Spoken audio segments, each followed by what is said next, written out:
Meena Kaushik life style में आज हम आपको ले चल रहे हैं तिरुपति बालाजी मंदिर आंध्र प्रदेश। और इस मंदिर की विश्व विख्यात कई रहस्य हैं, एक के बाद एक हम हैरान कर देने वाले। 3600 सीढ़ियाँ जब चढ़ करके आप भगवान जी के दर्शन करेंगे, यहाँ भक्तजन उमड़ते हैं। और यहाँ पर एक विशेषता यह है कि यहाँ विष्णु जी के हृदय में लक्ष्मी जी का वास मूर्ति में स्थापित है और दोनों को एक स्त्री और पुरुष ऐसे कपड़े पहनाए जाते हैं, चरण वंदन किया जाता है, चरणामृत से स्नान के साथ पूरी विधि विधान से पूजा की जाती है। लेकिन हम विशेषता की बात कर रहे हैं तो इस मंदिर में इस मूर्ति को कहते हैं पसीना आता है और मूर्ति से समंदर की लहरों की आवाज़ें भी आती हैं। और यही नहीं, यहाँ एक पहला ऐसा किस्म का मंदिर है जहाँ पर बाल अर्पित किए जाते हैं। और सिर्फ बच्चों का मुंडन नहीं, बड़ों का नहीं, यहाँ महिलाएं, यहाँ तक कि ऐश्वर्या राय तक ने भी अपने बाल अर्पित किए थे। यहाँ इन बालों से धन लक्ष्मी की वर्षा होती है और इनके जो बाल हैं, इनके एक महीने में कई 100 टन बाल इकट्ठा हो जाते हैं भक्तजनों के, और उनको फिर कैटेगराइज करके बाकायदा उनकी नीलामी होती है। और यह भी कहते हैं कि यह बाल धन लक्ष्मी सचमुच में भी करते हैं, यानी साक्षात मंदिर की आय भी इससे करोड़ों रुपए में आती है। इनकी विक जाती हैं चीन, जापान, विदेशों में असली बालों की विक जाती है। सफ़ेद बाल, लंबे बाल, नरम, मुलायम, सबको अलग कैटेगराइज किया जाता है। और भक्तजन अपनी खुशी खुशी यहाँ भगवान विष्णु को अपनी सुंदरता का सबसे अहम जो पार्ट बाल होते हैं वह अर्पित करके विष्णु और लक्ष्मी जी को प्रसन्न करते हैं।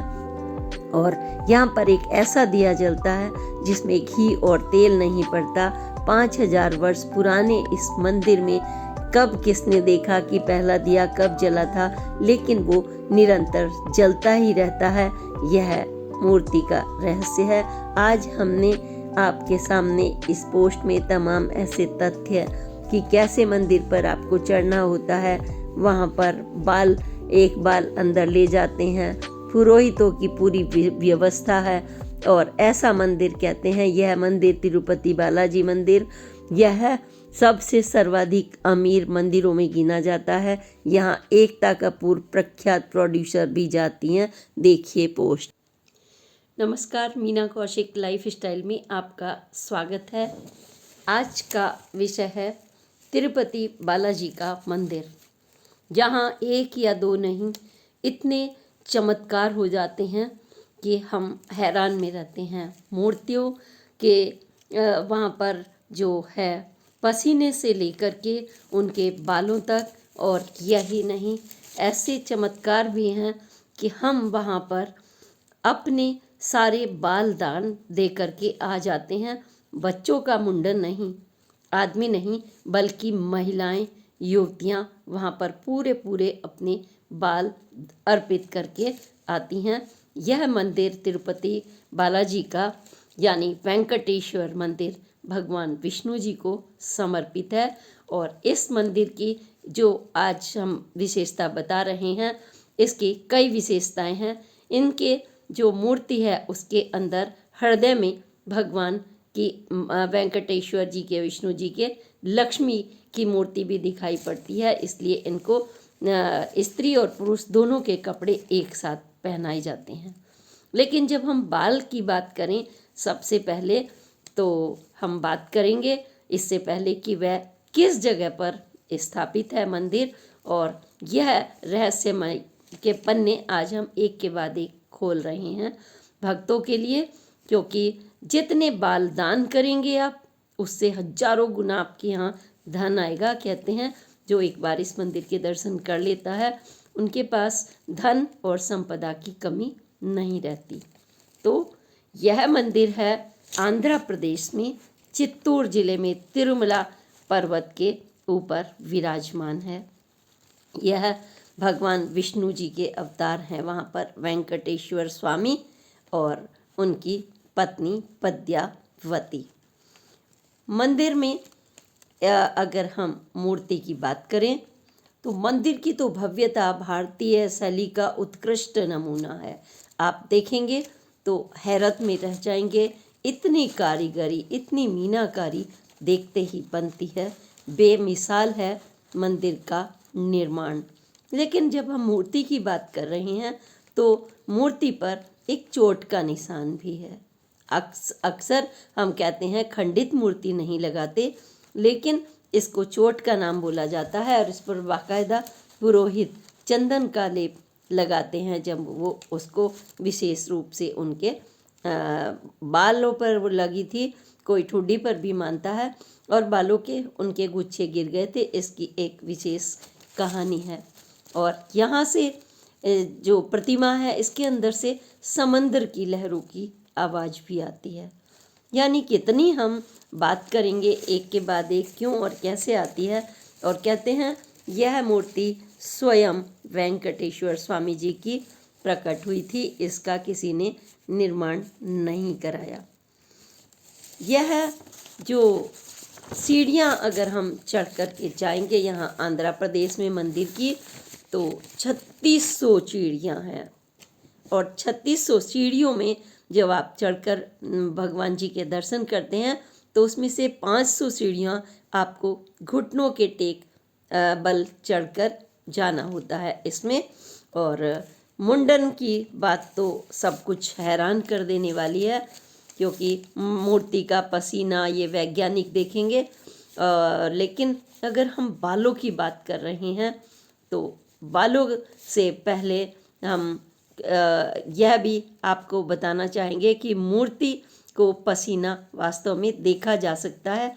हैरान रहते हैं वैज्ञानिक भी इसके पीछे क्या तथ्य है। और इससे भी बड़ा रहस्य है, यह मंदिर 5000 वर्षों पुराना है और यहाँ पर निरंतर एक दिया जला करता है जिसमें ना तेल डाला जाता है ना घी।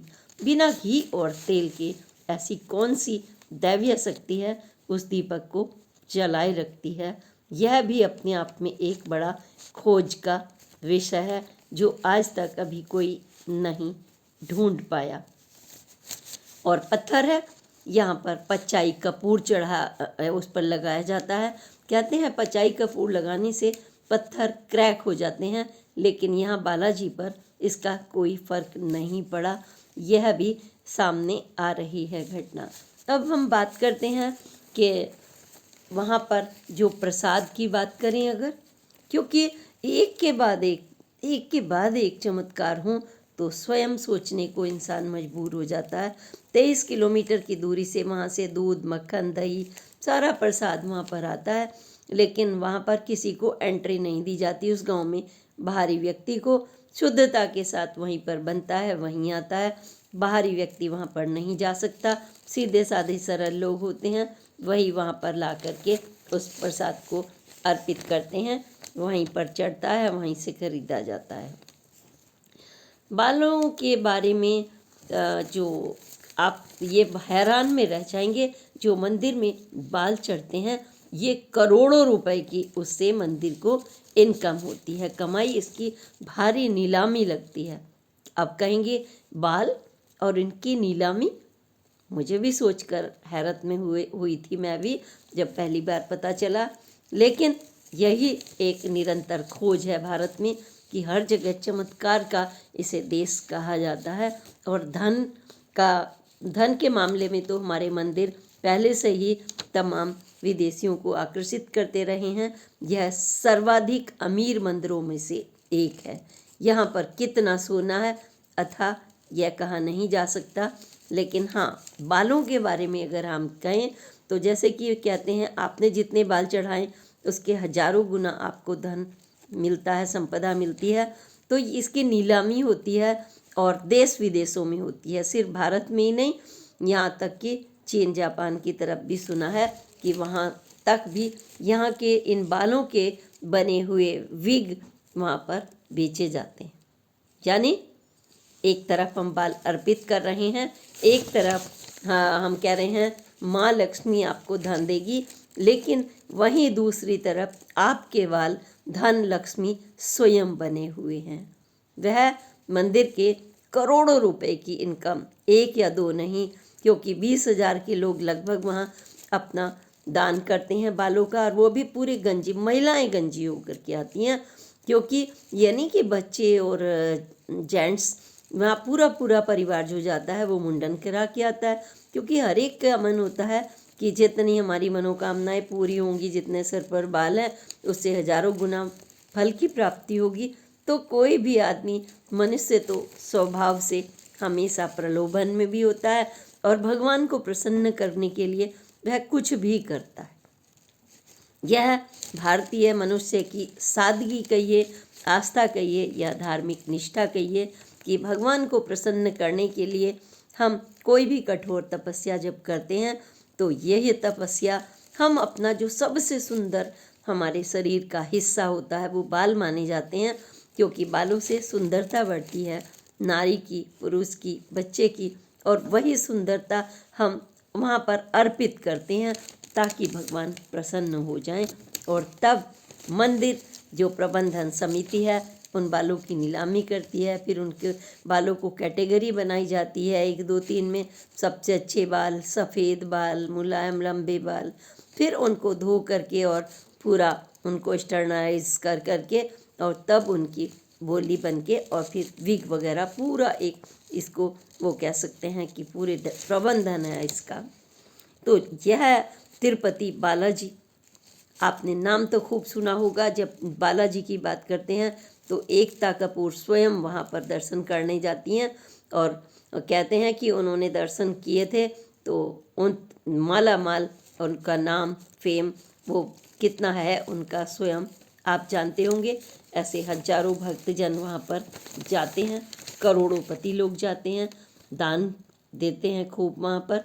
और स्वर्णिम मंदिर इसको आप कह सकते हैं कमाई और धन के हिसाब से, और धन लक्ष्मी तो है ही वहाँ पर, क्योंकि स्वयं भगवान विष्णु है। जहाँ भगवान विष्णु जी का वास होगा वहाँ तो धन लक्ष्मी की कमी नहीं रहती, यह तो आप सोच सकते हैं। ऐसे में हम लोग दर्शन करें तो कहते हैं कि आर्थिक तंगी बिल्कुल नहीं रहती, आपका काम कारोबार यहाँ पर खूब चल जाता है। इसके पीछे क्या कहानी है, अगर यह जानना चाहें तो एक नीला देवी की कहानी है। और यहाँ कहते हैं कि जो मूर्ति थी या उनका स्वरूप था भगवान विष्णु जी का, तो बालपन में की बात है, तो वहाँ पर चींटियों का पहाड़ बन गया था उस मूर्ति के ऊपर। और जब चींटियों का पहाड़ हुआ तो वहाँ पर गाय उस पहाड़ के ऊपर दूध देने जाया करती थी। और जब मालिक को पता चला, ग्वाले को, जब वो दूध देना शुरू करे तो दूध ना हो, क्योंकि वो सारा दूध वहाँ पर चढ़ा के आ जाती थी ऊपर। और जब दूध चढ़ा दिया भगवान विष्णु जी को सारा, तो क्या होगा। अब ग्वाले को जब पता चला कि ये ऊपर गाय पता नहीं किसको कौन दूध निकाल लेता है वहाँ पर, तो उन्होंने कुल्हाड़ी जो फेंक कर मारी, तो कहते हैं कि वो ऊपर उनके सर पे लगी और उसके बाल जो थे नीचे गिर गए। तो उनकी जो माँ थी वेंकटेश स्वामी, यानी उनका नाम तो नीला देवी, उनके जब बाल गिर गए, चोट लग गई, तो हर माँ अपनी सुंदरता उस समय नहीं देखती, और उन्होंने जैसे ही देखा बालों के गुच्छे उनके टूटकर गिर गए, चोट लग गई, उन्होंने तुरंत उसका उपचार किया और माँ ने अपने बाल ही उनके लगा दिए। तो कहते हैं भगवान विष्णु जी के इसलिए नरम मुलायम वहाँ पर बाल आपको मिलते हैं, जो असली बाल हैं मूर्ति पर, और वो कभी उलझते नहीं हैं, यह भी कहा जाता है। और जब भगवान विष्णु प्रसन्न हुए माँ का यह रूप देखकर, ममता का, नीला देवी का, तो उन्होंने कहा था कि जो भी मुझे बाल अर्पित करेगा उनकी तब सभी मनोकामनाएं पूर्ण होगी, क्योंकि मेरी माँ ने बालों का त्याग किया है अपने पुत्र के लिए। वो बहुत खुश हुए थे, और तभी से कहते हैं कि यहाँ पर मंदिर भी स्थापित किया गया 5000 वर्षों पूर्व, 5वीं शताब्दी में अगर हम कहें तो पल्लव वंश के ने भी वहाँ पर आधिपत्य किया मंदिर पर, और प्रबंधन कमेटी बनी, फिर मद्रास सरकार ने भी उसको अपने आधिपत्य में लिया। लेकिन यहाँ पर धन की कोई कमी नहीं है, भगवान विष्णु और लक्ष्मी जहाँ वास करते हों तो हम फिर से यही कहेंगे, तो बाल चढ़ाने की प्रथा तो तब से हुई, लेकिन इतने लोग बाल चढ़ाएंगे तो जाहिर है ये प्रश्न उठना भी कि उन बालों का क्या होता होगा। जब महीने भर में कई टनों बाल हो जाएं, हजारों टनों जब बाल इकट्ठा हो जाएंगे तो क्या होगा। सब अपने अपने लंबे लंबे बाल खूबसूरत, जिन्हें आप बढ़ाते हैं, तेल लगाते हैं, पता नहीं क्या क्या उपचार करते हैं बालों के, और उसको वहाँ आप आसानी से अर्पित करके आ जाते हैं। अपनी सुंदरता का वह हिस्सा माँ लक्ष्मी और वेंकटेश्वर जी को देख कर आते हैं, ताकि उनकी कृपा आप पर बनी रहे। यह भी एक खास रहस्य है। इसी तरह से वहाँ दिया कब जलना शुरू हुआ बिना घी तेल के, यह कोई नहीं जानता कि किसने उसको पहली बार देखा। यह बिना दीपक जलना, यह अपने आप में एक हैरत अंगेज बात है। और आज का हर युवा यह जानना चाहेगा कि बिना घी तेल के कैसे यह दिया जलता है। तो कहते हैं वैज्ञानिक भी उसको सोच करके हैरान हैं। तो ऐसे भगवान विष्णु जी के वहाँ पर कोई भी जाना चाहेगा कि मूर्ति से समंदर की एक तरफ तो लहरों की आवाज़ आ रही है, दूसरी तरफ वहाँ पर दिया जल रहा है, तीसरे भगवान विष्णु जी को पसीना भी आ रहा है, चौथे माँ लक्ष्मी उनके हृदय में वास कर रही हैं, वो दिखाई पड़ती हैं, और फिर उनके लंबे लंबे बाल भी विष्णु जी के स्वरूप में वहाँ पर लंबे बाल भी दिखाई पड़ रहे हैं, जो कहते हैं असली बाल हैं। अब ऐसा एक शहर बन चुका है तिरुपति इस मंदिर के कारण कि ना सिर्फ भारतवर्ष के बल्कि देश विदेश के लोग विश्व स्तर पर यहाँ पर आते हैं। और इसको बैकुंठ कहा जाता है, धार्मिक तीर्थ स्थल है, जो बालाजी इतना मान्यता प्राप्त मंदिर है। और यहाँ के जो संरचना है और खूबसूरती है प्राकृतिक आंचल की, ये अपने आप में देखते ही बनती है, इसीलिए इसको बैकुंठ धाम भी कहते हैं। और यहाँ के जो उत्सव हैं वो हजारों लाखों भक्त जब उमड़ते हैं, तो विशेष रूप से रथ सप्तमी है, बैकुंठ एकादशी है और ब्रह्मोत्सवम है। और मंदिर के बाहर भी एक छड़ी रखी हुई है, कहते हैं इसी से, दूसरी कथा के मुताबिक, कि उनके बचपन में चोट लग गई थी और उनकी पिटाई हुई थी इससे, तो वो छड़ी भी वहाँ पर विराजमान दिखाई पड़ती है। इस तरह से हम एक के बाद एक जब माँ के और वैष्णव विष्णु वेंकटेश्वर जी के यह सुनते हैं, तो कोई भी मतलब रोमांच हो आता है देखने के लिए, और उसका रिजल्ट भी जानने के लिए कि हाँ, क्या वहाँ स्वयं सचमुच बाल चढ़ाने से धन लक्ष्मी अपार आती है।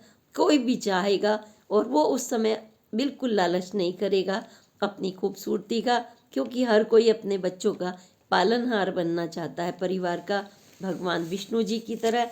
तो बाल क्या हैं, ईश्वर के सामने तो सब कुछ तेरा तुझको सौंपते क्या लागे है मेरा। इसी के साथ हम कहेंगे कि भगवान विष्णु लक्ष्मी जी की जय करते हुए, तिरुपति बालाजी की जय करते हुए, कि आप भी उनका स्मरण करें और जा सकते हैं तो दर्शन भी करें, क्योंकि आप स्वयं वहाँ के हैरान कर देने वाले चमत्कारों को देखें, ताकि आप पर भी भगवान विष्णु और लक्ष्मी जी की कृपा बनी रहे। इसी के साथ आपके अगली पोस्ट तक के लिए प्रणाम। जय हिंद, जय भारत।